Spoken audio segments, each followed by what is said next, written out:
All right, welcome back to the broadcast. Thank you so much for being here. Now tonight, it's time for To The Point. And our conversation tonight is about this, single parenting. Well, there's a lot to be said about single parenthood, and our guests are already in studio. We are going to be talking about really what is a single parenthood, all right? Tonight, I am joined by, just a minute. Tonight, I am joined by Dr. Susan Gitau, who is a licensed counseling psychologist. We also have Rosietta Nabwire Muhongo, a parent, and Martin Maura, a parent, who will be telling us really what's their journey with throughout single parenthood. So before we really just get deep into this topic, we have, of course, to understand the meaning of single parenting. So, as it is single parenthood, we'll be coming back to this later on, but it says a single parent is simply that one parent raises a child in their household without a partner living with them. Of course, there are causes, but we'll be coming back to this later on. So I just want to start with you, Martin. How did you get to this level? Thank you. Okay, my name's Martin. My wife passed on in January. She had cancer. Just January, this year? Yeah, this year. That's how I became a single parent. All right. So what has been that is so still fresh, Martin. So what has been the most surprising aspect for you of being a single parent? Okay, it was a surprise because I did not expect that one day I'll be a single parent. And it has been very traumatizing.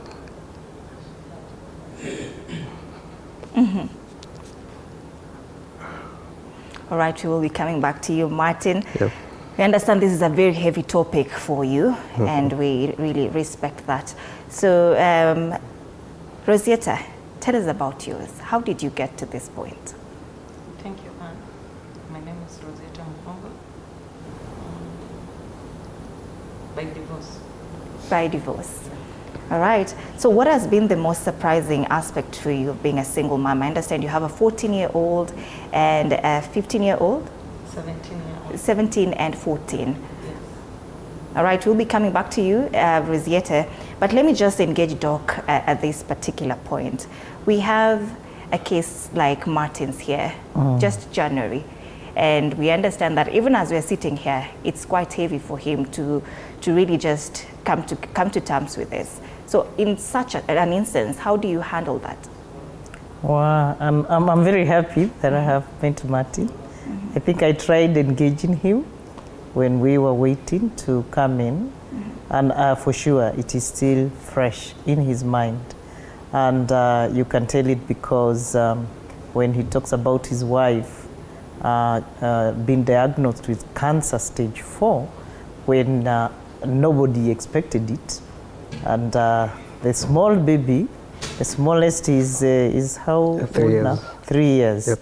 So you can imagine, now he was busy running his businesses for his family, and I'm sure the wife is the one who was holding the home space, you know. And we were having also a small discussion. I hope, Martin, you're okay if I could share a little bit of what you shared, now that it's difficult for you to share it with your consent, that now the support. You see, now Martin is left alone there, and we have the side of the wife and the side where Martin comes from. So sometimes you find people are like, oh, you're the one who is going to help there. And the other one says, no, these children belong to us. And in his space, it's hard for him to decide sometimes what happens. And I have seen this, especially with men. The aspect of multitasking for men is difficult. You may find if Martin now was the mother to these children, would be a little bit of a different story. Then if you look at Martin, now we are going to, we are done 5 months, and you can still feel the heaviness in your heart. What I would want to say is that counseling is very important when such happens, because adjustment alone on your own, and sometimes the other stressors surrounding the family may not really be the best that they are offering. But with a counselor, you're able to touch the nerve where it really hurts and where it pains. So probably for the people like men like Martin, I would encourage that there should be loss and grief counseling, a therapist who is good in loss and grief to walk the journey, or even a therapist who is good in trauma, because from the story that Martin has given me, it was quite tragic. It still is, because you can tell. And again, we expect men to be very strong. I think one thing I told him, Martin, today, you're going to change the trajectory of how we think about men and mental health issues, men and single parenting, because you're still coming out just as you are. You have said, I'm gonna share my story. And for me, that's courage, because there's another man watching you right now in a similar space, and they will be encouraged by your story. All right, Martin, just to bring you in again, Dr. is talking about counseling. Is it something that you've ever considered in your journey since January? No. Why not? Like a man, you know, we tend to take things the hard way. But I found it's important to find a counselor. Because, yeah. Dr. is telling us that it is. Yeah. So if you have you feel that you need to keep this to yourself, then how have you been navigating this journey alone without counseling? Okay, it's not been easy, but my children have been very supportive. We love each other, and that's helped a lot. Yeah. All right, so moving on, we have causes of single parenting right here. We have divorce of couples with children. That is Rosietta's case. She'll be telling us about that later. We have desertion. Desertion is it's a situation where either the father or mother just walks away, just wakes up one day and walks away. And it's actually very interesting, because I wanted to bring you on. Doc, how does it get to this point where a spouse just wakes up one day and say, I have to? There are many reasons. And that can happen even when somebody comes to the maternity and gives a child a name and then just disappears. You're deserted. Others, it could depend on when they did it in the course of the marriage. There are many things. Some, it's because you never wanted this marriage from the very beginning. Another one could be you are forced into it. Another one could be you get to a level, the responsibilities are too much. Right now, we are having very many cases of desertion. People are like, wow, I can't do this. And it's unfortunate, the ones who do that a lot are men, not women. If you find a woman doing it, it's difficult, let me tell you. I'm also very proud of Martin. Yeah. I have seen men, once their wives have died, they take these children to their relatives or to whoever is ready, or getting married immediately. You know, I was just teasing Martin, and there were not many people around there, you know, just to lighten his life. And I know, but he's taking his time. But can you see that the journey that Married is saying, that me and my children are very close, as we are going to look at maybe the flip side of single parenting. But don't you think, Dr. that moving on and finding someone to fill in that space is actually a good thing, from your own perspective? Not that we recommend 3 years and maybe 2 years if you work with a very good therapist for you to have processed. Otherwise, they will come and you start telling them, like, what was the name of your wife? Judy. Yeah, may her soul continue resting in peace. You start telling her, you know, Judy used to do this and this and this. If Judy were here, she would do ABCD. We want you to heal, to process, and get to a point you can move on without Judy. Yeah, or you can move on without John. And you can be able to embrace somebody else in your space and be able to live with them as they are, not what you carved for yourself, as they ought to be.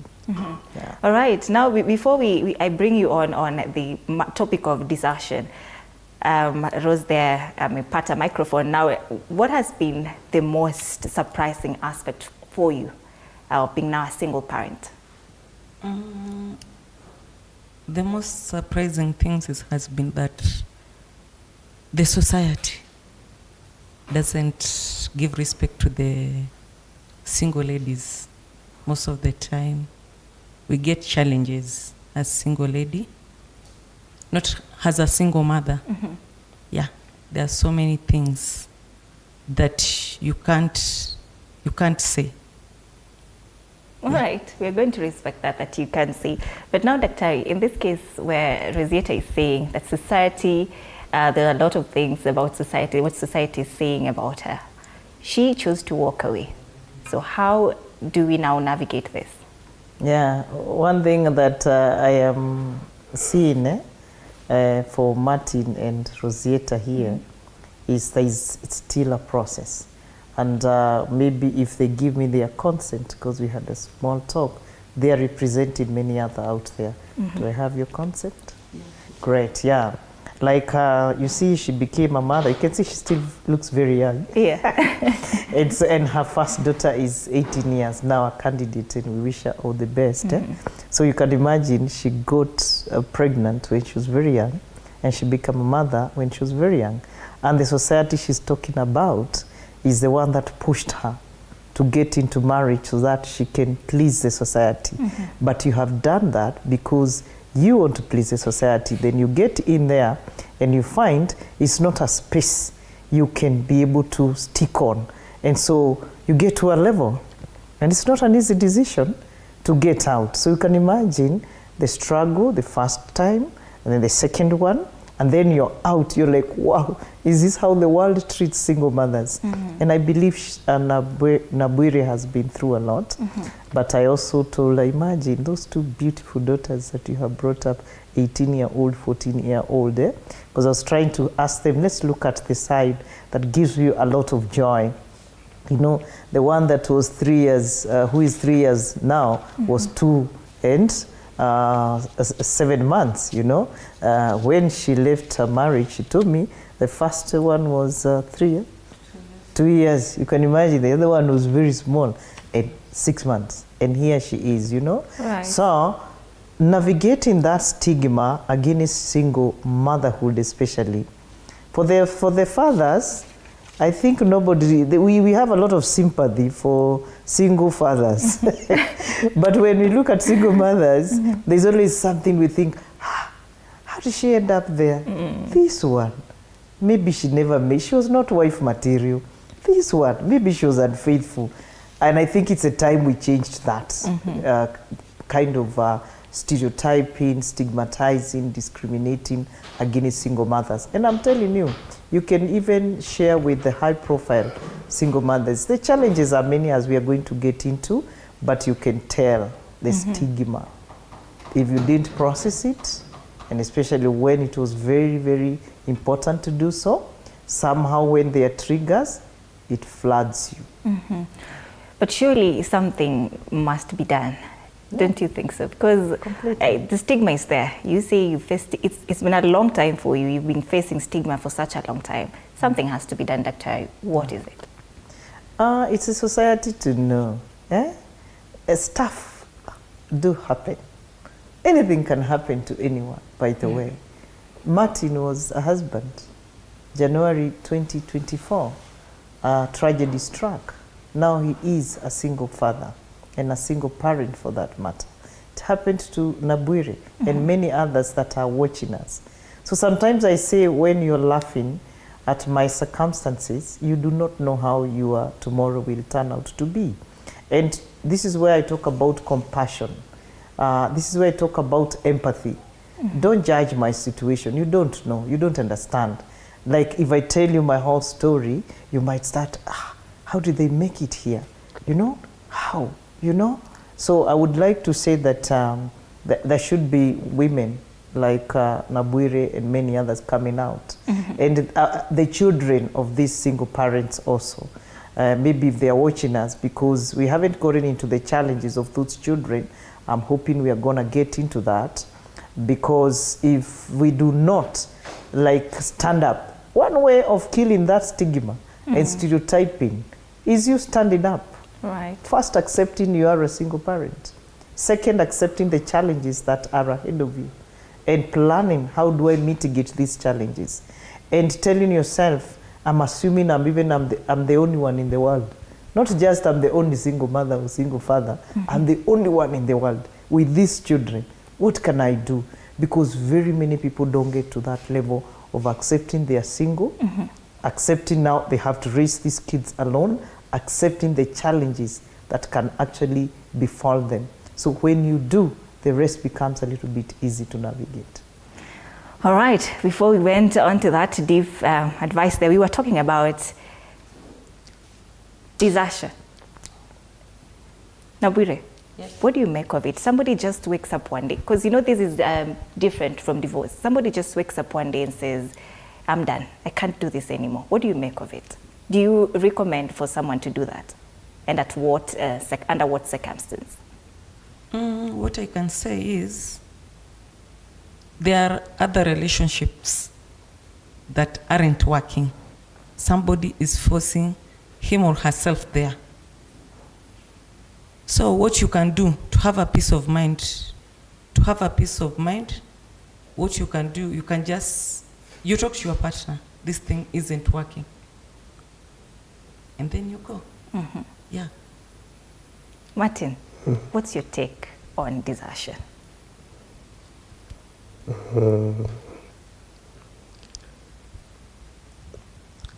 Okay, it's not an easy topic because on my side, what we're discussing It's heavy for you. is heavier. Okay, do you mind if I go back to your first question? Yes, please. What affects me most is the process that keeps on recurring, the memories of what my wife went through, the pain she went through.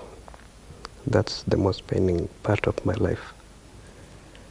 All right, Yeah. Daktari, it's quite heavy for Martin, and I know the room, we have to read the room. Of course, sooner or later, Martin will have to seek help, to find help. How can he do that? Today we've gotten in touch, and I think he's willing. The fact that you are able to tell me just a little bit tells me you can do therapy, and you can choose where to go for therapy. And today we are saying anyone who is licensed in Kenya right now by the Counselors and Psychologists Board, you're assured they have passed through the meter, the truth meter that they are. So if they claim they can do loss and grief, well and good. And you're not very far from the city center. There are many therapists, depending on how you would want to navigate that counseling space and situation. And I think that's it. But for now, maybe is what he's doing. You asked him a question the first time, he was not able to talk. And then he said, no, desertion, it's heavy. Please take me back.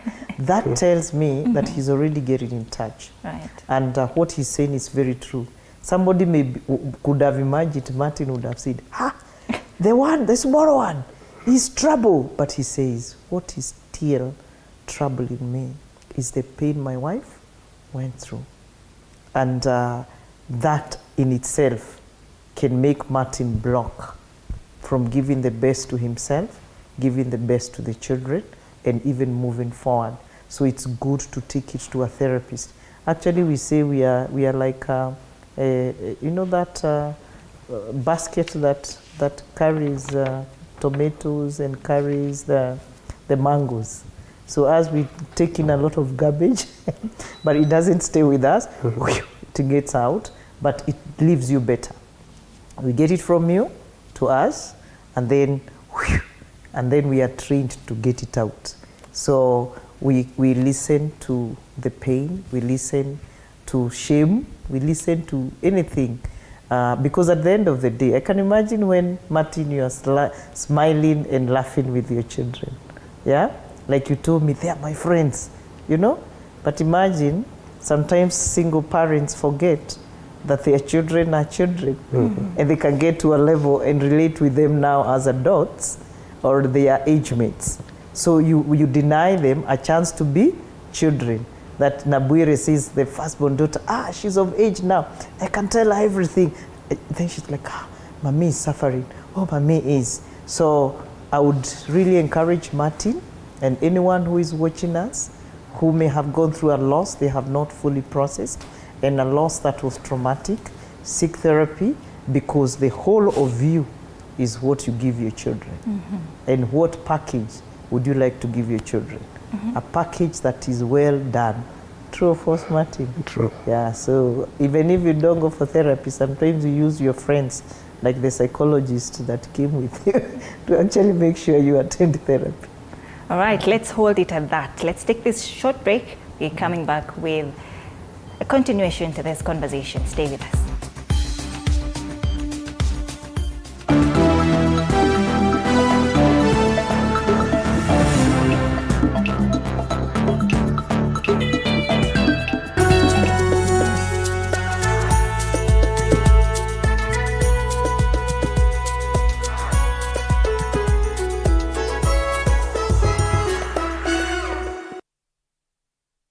Kila kiongozi ana hadithi yake ya kipekee. Wazazi wangu walikuwa bit strict kwa sababu mamangu mwenyewe, mimi kutoka kuzaliwa sijailala nje. The white small one, huyo ana sniff gunpowder na risasi na bomb.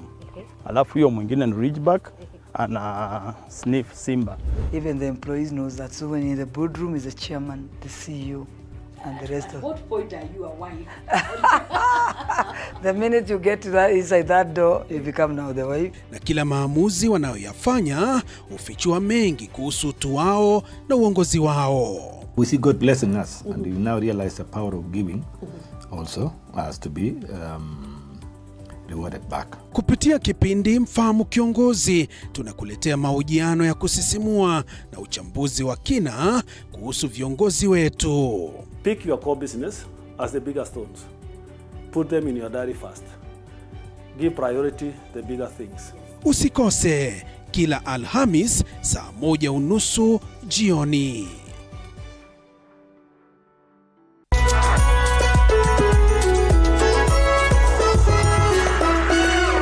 In a world where challenges are as common as opportunities, there are those who dare to defy the odds. They are the entrepreneurs.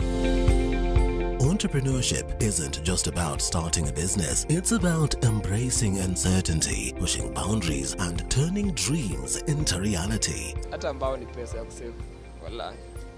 Ambao mwaka ni pesa nyingi sana. As long as you're earning something, there's always that opportunity to save. And you start with where you are. The way we run the business is in a very unforgiving way, where every team member has to bring out their best. So, to all the dreamers, innovators, and risk takers out there, remember, being an entrepreneur isn't just a job, it's a way of life. Join the journey. Become an entrepreneur. The Grind, Mondays at 7:30 p.m.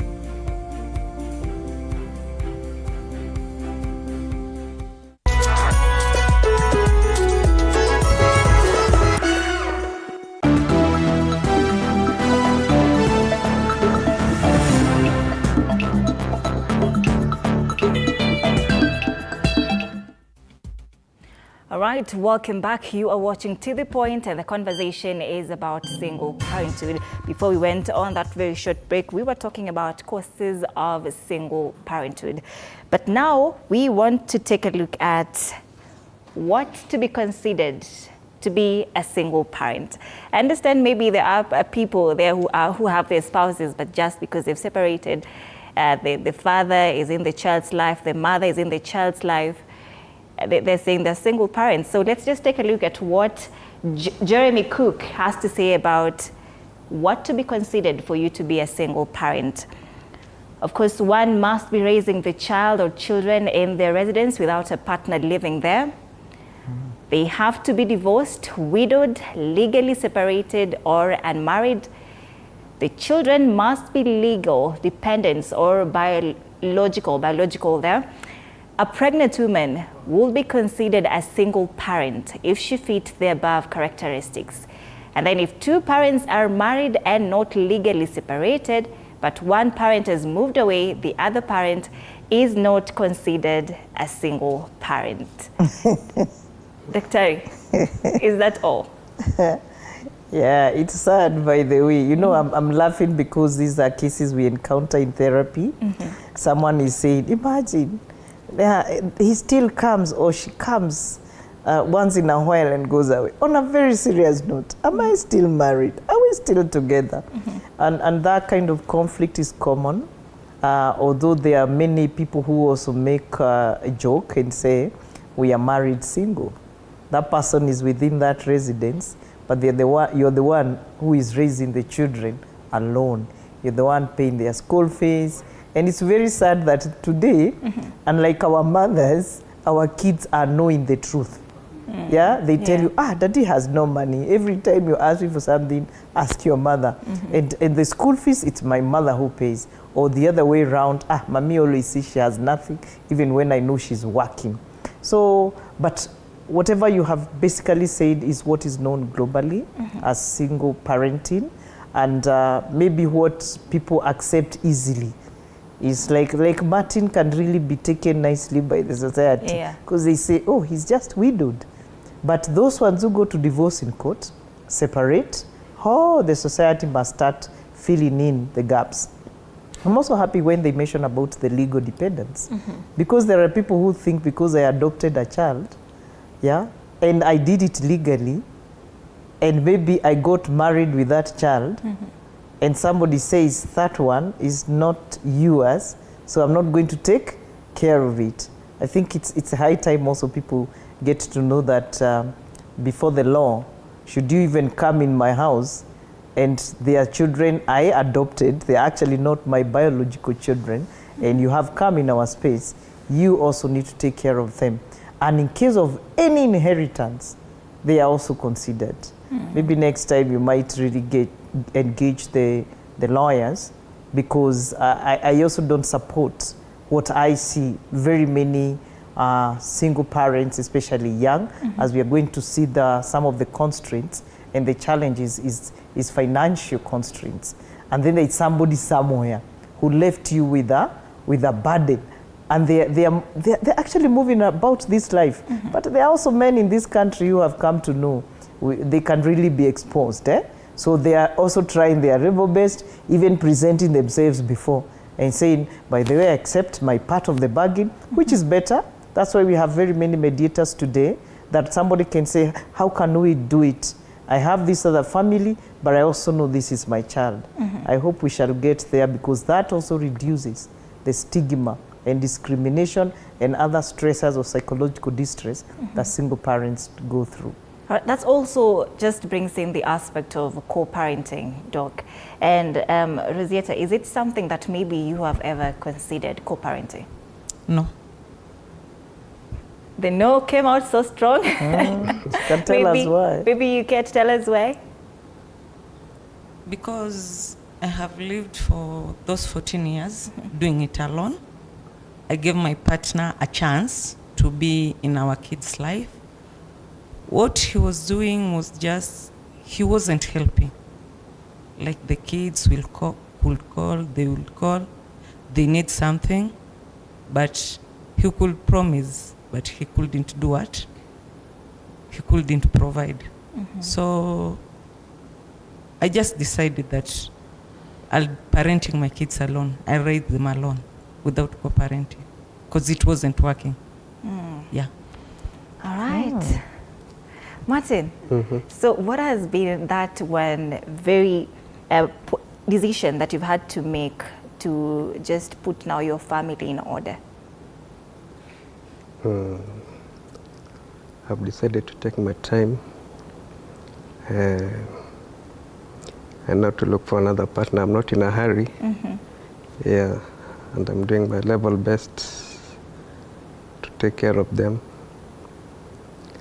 and to raise them in according to God's ways.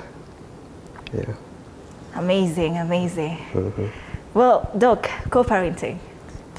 Can you see even how you are walking on eggshells when it comes to marketing? Oh my, the society, what makes them think that women are the hard ones? Eh? Well, by the way, when I listen to Rosetta here, sometimes it's stress for no good reason. Or someone appears this month, they will appear end of the year. Some come with goodies, and especially when the kids are very small. Yeah. They come with these goodies that you have to budget seriously. But when they come that once, they steal away the attention, and then they leave you hanging with your kids. So I can imagine what Rosita here is trying to bring out. And sometimes they make you like suffer and pay for something you don't even know what you're paying for. So they make sure that you're struggling. In fact, there are many men I've heard, and please men, let you know these are your children. And one day you never know who they'll turn out to be in future. You will see some, for a woman or a single parent to say, I don't want your help. Some of it comes with some demands. You can imagine we are living separate lives. Because we are co-parenting and we know we are divorced or legally separated, we are not together. You come and say, if you do not sleep with me, then just know there's nothing for these kids. Those things are there, am I right? They're there. And you're like, now, we're not living with this person. I don't even know how safe I am with this person. And so there are times I have seen, especially women, because they're the ones who've come out very open about it. No, let me just go and do my Gikomba business. Let me just go and do my market business. And let me just go and wash people's clothes. Let me just go down, especially if they were housewives, other than taking in all this abuse, because it's actually abuse. And we give it one name, sexual and gender-based violence. In its true words, then somebody just says, no, I think my dignity is far much bigger and better tomorrow than it is right now. So it's okay. I don't want. Let me go running after my MCA, member of parliament, or senator, or governor, looking for, or even organizations that give bursaries for children's school fees. Other than this person who is not only coming to ensure that they appear once and disappear, I would rather give my children my own undivided attention, other than when this one comes and then goes, and they actually get a lot of identity crisis situations. I would rather work with them when it's right for me to tell them the story of their father, the story of their mother. Then we shall cross the bridge when we get there. So it can get there. Somebody just said, I don't want co-parenting. But there are others who are amazing co-parents. Hey, I have also met those ones. Oh, you wouldn't even tell. They go together for school visiting days. But those are the men and women who have risen above their selfish needs to think about these children who had nothing to do with their meeting and who had nothing to do with their conflicts and their separation or divorce. I have met such. But ask me what percentage that is. It's a very small percentage. If only we can heal. But majority of them is because they have not healed. And I leave you just like that. You can look at Rosita, beautiful where she is, young, good looking. How? I could be feeding somebody else's wife, or partner. I'll not do that. That is someone who has not healed.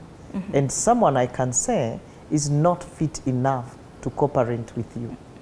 All right, before we continue with looking at what we have in these slides, there's also this aspect of dating after single parenthood. Rose, how has navigating dating life been like for you? Dating life, it has been there. Yeah, but what I do, I just, like, I have dated once. And it was serious. But we ended up breaking up because I wasn't ready for marriage. After the first marriage, I did want another one. Not that quick, but my partner, my boyfriend by then wanted marriage. So what I did, because by that time, my kids were my kids were very young, so I couldn't tell them. Yeah, I couldn't tell them that now I want to get married, because I knew one time they'll have to know this is not their dad. So I wasn't ready to go into a relationship without my kids' knowledge. Yeah. Doc, isn't this a trauma response? It can be part of it, because when she says, from what I went through, yeah, and then I look at my children, and you're thinking, maybe they should be a little bit bigger, so that I can tell them whoever is coming in is their father. I can imagine the journey of most single parents or single mothers or single fathers. They walk it alone. And where they don't walk alone, sometimes they get people who come as very critical advisors, and they lose them. So sometimes it could be that trauma response. Like you still have triggers. Hey, will I make it? If that one didn't work and that other one didn't work, you know, maybe I'm not meant to. Like now for her, it's death, and then one that didn't go well. And that's why for me, I recommend healing first, because you might also lose out on a very good person because of trauma response. Yeah, because when you still have the triggers coming and you are hyper aroused, you are having these flashbacks every time we're with them, you are paranoid about, hey, are they gonna keep the trust? You may lose out on a good person. And very many single parents get to know this after very many years have passed by. But there are those who also make a choice. So it may not necessarily be a trauma response. Maybe you have seen your relatives, maybe you have experiences, or maybe you are just the type that is able to critically analyze a situation. You know, we have people who are able to see through a situation, and they're like, wow, this one I know what I'm stepping on. If I step on this, this is likely what is going to happen to my children. So I have met men who have raised their children single-handedly, women who have done it single-handedly. And if, when you listen to them, they are very okay in their spaces, because they made what we call informed decisions. They didn't just make it out of an emotional baggage. They saw through, and they said, this is what I want. And you can always tell, even by the way you will observe them and see them. So when we talk about dating, hey, who wouldn't like to date a beautiful lady like Rosetta? So, and a man like him, he's responsible. Martin is responsible. He has 3 kids. Hey, the way he took care of his wife, you know, this man is responsible. But when they come to Martin, Martin has that criteria that this is the kind of a woman I am. And right now, Martin would not have another criterion. What he has is the one that fits Judy. So he needs first to heal and let go of Judy, so that another, maybe Jane or Julia can come, come in. Martin, is this something that has ever crossed your mind, this dating life after Judy? For now, it's not crossing my mind, because Judy was a good woman. She was a good wife, and it's hard to find a replacement. That is where now we get in with, may she rest in peace, Martin. All right, let's take a look at the negative effects of being a single parent. And we start with the effects on the child. We have academic, social, emotional, and potential substance abuse. Rose, what is that one instance where your child has asked you a question and you went, now this is my moment of truth? It was a question that it was so hard for you to answer and to get them to understand where you're coming from. Yeah, there's a day when my last born, when she was in standard 5, we were having a meeting, a school meeting. We went for a school meeting.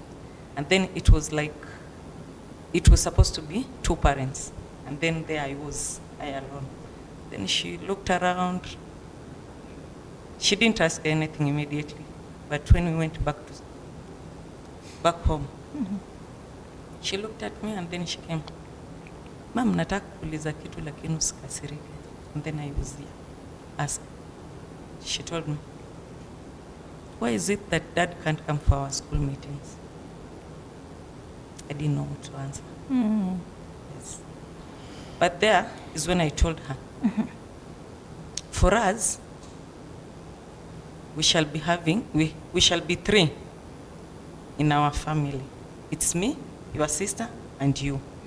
Why? And said it was a decision that I and your dad made. So your dad went to have another family. For us, we shall be having the family. Yeah, this is our family now. You have to understand. And she told me that, why is it that you struggle so hard so that we can have everything? And I told her, that's why I work so hard, because you have to have everything. Like those kids who are in a family with a father. Yeah, that was the moment that I went down. All right. Martin, your youngest is 3 years old. Your oldest, or even 3 years old, bado hawezi ongea ama anaongea? Now your child, what is that one question they've ever asked you that told you this is my moment of truth?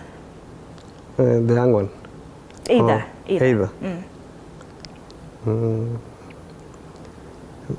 Okay, they have never asked me any question. Yeah, any hard question.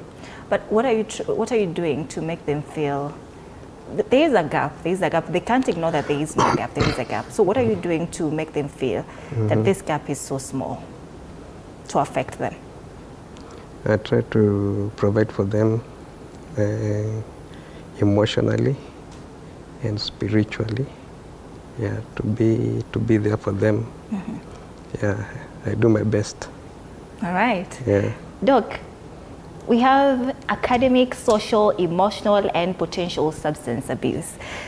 Does this mean that these kids also need to undergo counseling to evade this? Yeah, there is a point they would need counseling if they show there is need for it.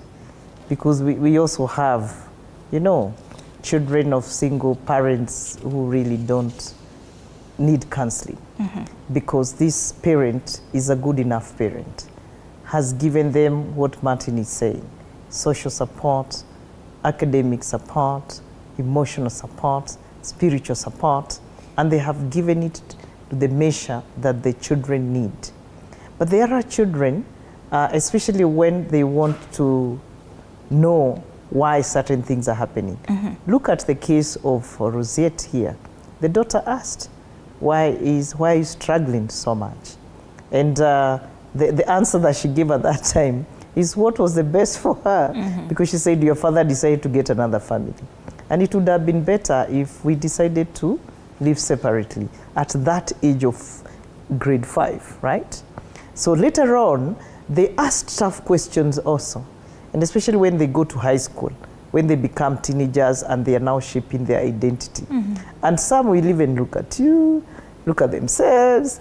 And if you happen to struggle, and that is why one of the things that single parents must strive to have is financial stability. Because children don't like to see their parents struggling because of them. Some of them have quit school. Yeah, I know I will not allow my mother or my father to go through all this. We are too many, and so they just decide, I'm going to help my father or help my mom. And so it's important to know that children will ask tough questions. Even when you bring them another partner on board, they will ask you, is this one going to be, the small ones ask you, is this one going to be our daddy? Can you imagine? So, and you can imagine now where you have parents who are not informed, that they are having all these men come in and go out, or these women, this auntie coming in and going out, and the children are lost because they also are seeing those other families. And when they see these other families that have the two parents, some tend to think there's something we are missing out. So what I say, children are very unique. If you noticed they have raised a question you cannot answer, it's time to seek counseling and support. If you also realize they're asking questions you can answer, because we say, do not overwhelm them with information that they are not ready for. Sometimes you wait for the questions. Some of them are told by relatives things and stuff. And so it's also good to ask the child, where is this coming from? If they say, auntie so-and-so, just know it's because someone else is pushing them, so it's not about them. You can actually hold it. Don't worry, I have everything you need to know. At the right time, I will give it to you. So when they keep coming back, and you know you really don't have the answers for that child, or you think the answers you're going to give them, you also doubt yourself. Know for sure, you will also make them doubtful. Seek support. All right, now, because of the interest of time, my director is telling me you are eating into their time, but we also have negative effects on the parents. That is economical, lack of support, mental and physical fatigue. As we wind up, 1 minute each, tell us, what can you say to those single parents who are just coming up, and how are you trying to also navigate economically and also ensuring that your mental state is okay? What I can advise my fellow single parents is, if you have a partner who can support you, who is ready to be in your child's life, let him or her be. But when he's a toxic partner, that's what I'll call it, don't. Because there are others who can come, say negative things about you, but don't lie about your partner. Don't lie about the dad when he's not there. Don't say that your dad wasn't this and this and this. Just tell the kids, we decided to live separately, but your dad is there. Yeah. Martin, do you have anything to say before we close? About any advice you have? Any advice yes. to a single parent? Okay, I'd like to advise single parents to be close to their children, socially, physically, morally. Right. Yeah. All right, Daktari, I know you've given us a lot of insights. We've learned a lot. And because of the interest of time, allow us to end it here. Thank you so much, ladies and gentlemen, for making time for us tonight. That has been To The Point, single parenting. Thank you so much for being here. Thank you for keeping us company. Do have a wonderful night and see you next time. Our sign language interpreter tonight is Rhoda Nyamai. My name is Anne Odida. Have a good night.